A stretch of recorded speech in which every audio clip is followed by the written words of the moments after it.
1805년 12월 아우스터리츠에서 나폴레옹이 오스트리아와 러시아 연합군을 격파했을 때 유럽은 완전히 새로운 시대로 접어들었죠. 프랑스 황제는 이제 유럽 대륙의 지배자였고 그가 원하는 대로 왕관을 나눠주고 국경을 다시 그을 수 있었어요. 형 조제프는 나폴리의 왕이 되었고 다른 형제 루이는 네덜란드를 통치하게 되었죠. 독일의 여러 소국들은 라인 연맹이라는 이름 아래 프랑스의 위성국가로 묶였고 샤를마뉴 시대부터 이어져 온 신성 로마 제국은 공식적으로 역사 속으로 사라졌어요. 하지만 한 나라만은 이 새로운 질서에 불만을 품고 있었습니다. 바로 프로이센이었죠. 프리드리히 비렐름 3세와 그의 왕비 루이제는 나폴레옹을 깊이 불신했고 특히 왕비는 프랑스에 대한 적개심이 강했거든요. 그녀는 궁정 내 전쟁파를 이끌며 남편에게 강경책을 주장했어요. 결정적 계기는 하노버 문제였습니다. 나폴레옹은 프로이센에게 하노버를 주겠다고 약속해놓고 뒤에서는 영국과의 평화협상 카드로 하노버를 다시 돌려주겠다고 제안한 거예요. 이 이중거래가 발각되자 프로이센 궁정은 분노했죠. 1806년 가을, 프로이센은 나폴레옹에게 최후 통첩을 보냈습니다. 하지만 치명적인 실수를 저질렀어요. 러시아나 오스트리아 같은 동맹국과 제대로 조율하지 않고 혼자서 프랑스에 도전장을 던진 거죠. 작은 작생 공국의 지원만 받으며 그랑 다르메와 맞서야 했던 겁니다. 오늘은 프로이센이 자만심 때문에 얼마나 참혹한 대가를 치렀는지, 그리고 나폴레옹이 어떻게 단 한 달 만에 한 나라를 무릎 꿇렸는지에 대한 이야기입니다. 그럼 함께 역사에 남은 최단기 한 달 전쟁으로 함께 떠나보시죠.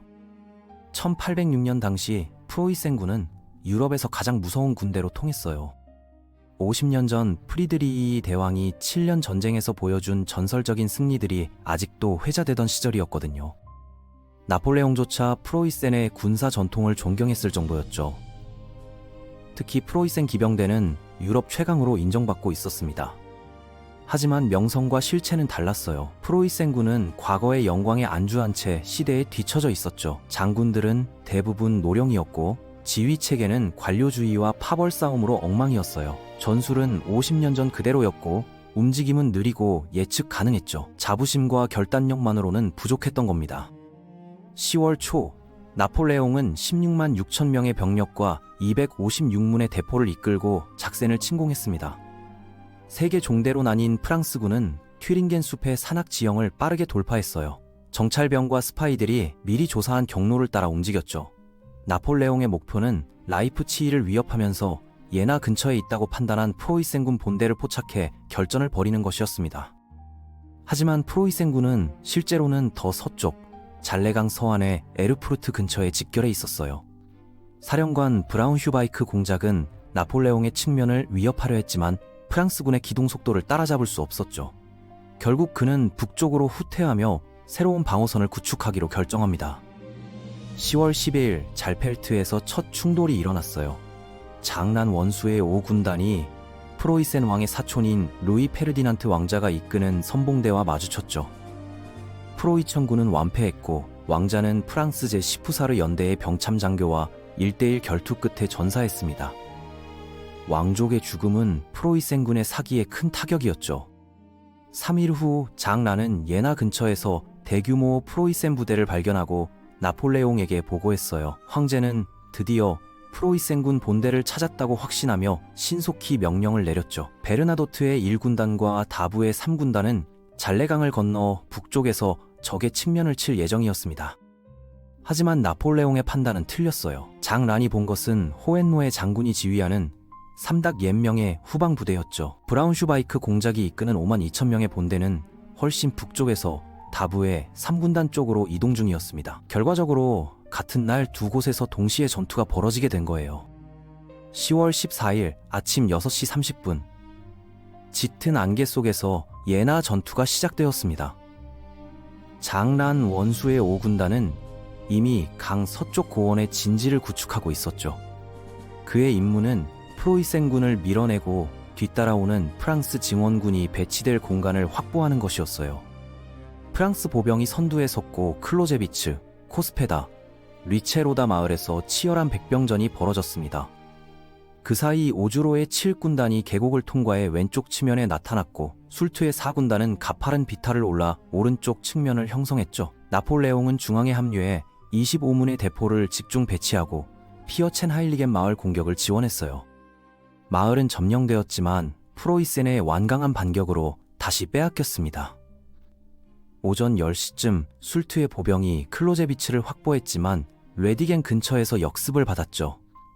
그때 술투의 기병대가 결정적인 돌격으로 프로이센 보병을 흩어버리고 군기 2개를 노획했어요.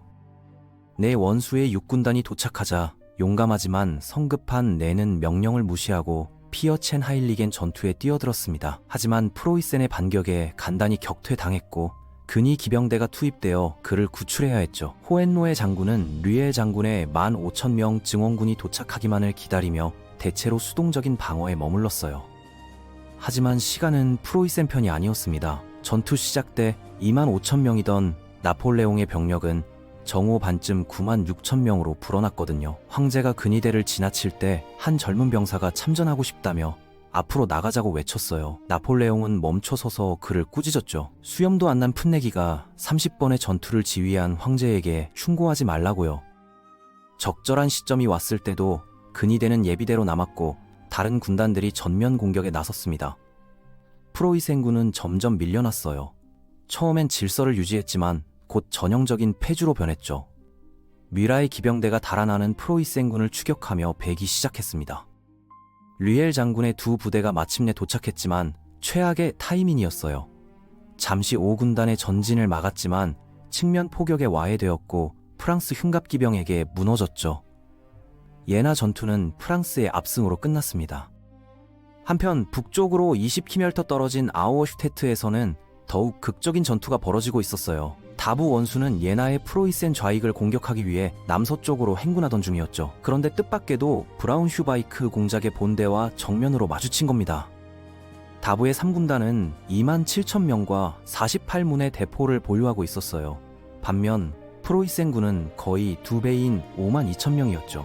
게다가 지원하기로 한 베르나도트의 1군단은 보이지 않았습니다. 하지만 강철 원수라 불리던 다부는 전혀 흔들리지 않았어요.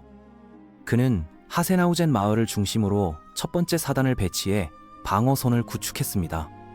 그의 보병은 블리어 장군 선봉대의 기병 돌격을 막기 위해 방진을 형성했죠. 다른 2 사단이 도착해 방어선을 강화했고 프로이센의 반복된 공격을 완강히 버텨냈어요. 놀라운 건 프로이센군의 무기력함이었습니다. 그들은 느리고 조직적이지 못했어요. 수적 우세를 활용해 측면 공격을 시도하지도 않았죠. 결정적 순간에 브라운슈바이크 공작이 눈에 치명상을 입었습니다. 프리드리히 비렐름 왕이 직접 지휘를 맡았지만 그는 나폴레옹 본인과 맞닥뜨렸다고 착각하고 결정을 내리지 못했어요. 정오 무렵 다부가 반격에 나섰고 프로이센군은 무너져 달아났습니다. 다부는 병력 열세에도 불구하고 놀라운 승리를 거뒀죠. 대가는 컸어요. 그의 군단은 25%의 사상자를 냈지만 프로이센에게 2배의 손실을 입혔습니다. 다부가 프로이센 본대를 격파했다는 소식을 들었을 때 나폴레옹은 처음엔 믿지 못했어요. 하지만 곧 강철 원수를 극찬했고 나중에 아우어슈테트 공작 자기를 수여했죠. 반대로 베르나도트는 다부를 지원하지 않은 책임으로 군법회의에 회부될 뻔했습니다. 프랑스군은 패배한 프로이센군에게 숨 돌릴 틈을 주지 않았어요. 능숙한 추격전이 시작되었죠. 예나 아우어슈테트 전투. 2주 후 나폴레옹은 다부의 영웅적인 성군단을 선두로 베를린에 입성했습니다. 다음 날 프렌칠라우에서 포위된 호헨로의 장군이 항복했어요. 르베크에서는 블리어 장군과 2만 명의 프로이센군이 치열한 전투 끝에 도시에서 쫓겨나 투항했습니다. 마그데부르크에서도 포위된 2만 옌명이 내 원수에게 항복했죠. 프로이센군은 나폴레옹의 전격전에 완전히 초토화되었어요. 단 33일 만에 프로이센은 2만 명의 전사자와 14만 명의 포로를 냈습니다. 800문의 대포와 250개의 군기를 잃었죠. 블리어 같은 자부심 강한 프로이센 장군들에게 이는 절대 잊을 수 없는 굴욕이었어요. 작센과 달리 프리드리히 비렐름 왕은 평화를 거부했습니다. 그는 접근 중인 러시아군을 믿으며 동프로이센에서 버티기로 결심했죠. 개인적으로 이 전역을 보면서 군사적 자만이 얼마나 위험한지 생각하게 되네요. 프로이센은 50년 전의 영광에 취해 현실을 보지 못했거든요. 나폴레옹과 프랑스군은 그 반대였죠. 끊임없이 혁신하고 빠르게 움직이고 대담하게 결정을 내렸어요. 다부의 아우슈테트 승리는 특히 인상적인데 수적 열세에도 불구하고 강인한 의지와 전술적 우수함으로 이긴 거잖아요. 물론 나폴레옹의 영광도 여기서 끝난 건 아니었습니다. 러시아와의 전쟁이 아직 남아 있었고 앞으로 더 많은 시련이 기다리고 있었죠. 하지만 1806년 가을 프로이센에서 보여준 프랑스군의 완벽한 승리는 나폴레옹 시대의 절정을 상징하는 순간이었어요. 오늘은 한 달 만에 한 나라를 무릎 꿇린 예나 아우어슈테트 전역에 대한 이야기였습니다.